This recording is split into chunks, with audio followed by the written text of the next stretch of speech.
nice to see you. My name's Iona and today you're going to join me on an adventure.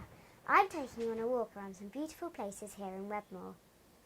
We're going to spot some nature and I'm going to tell you about some important things as we go. It's going to be fun, I promise.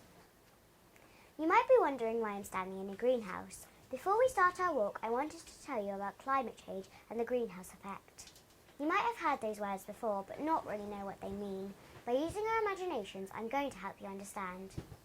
When you stand in a greenhouse, you might remember that it's much warmer inside than outside.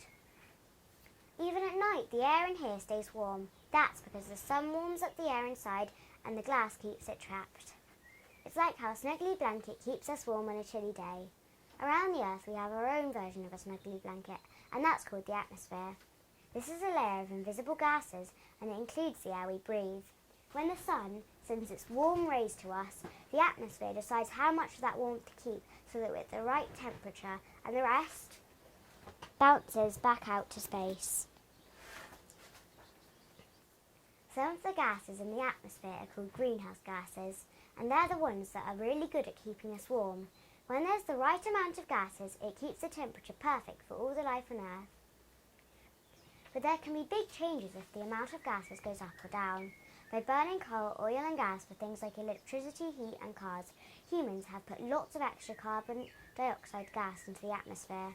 This is bad news because it makes the blanket around the Earth much thicker and traps more heat, which changes the climate for all of us. We know that the ice caps, which are huge frozen areas at the North and South Poles, are melting and causing sea levels to rise. It's also causing more extreme weather, and we're seeing more storms, floods and droughts where there's not enough water than ever before. I know that can sound very scary, but lots of people all over the world are working out what we can do to make things better. We know how this might affect us here in Somerset in the future, so we've already started to make plans. On our walk today, you'll find out about helpful things we can do so we're more prepared for the changes that we think will happen. We'll also discover some of the things that people are already doing, and I'm going to ask you to think about some things you could do right now to make a difference. There'll be lots of nice sights to see, good things to learn and ideas to share.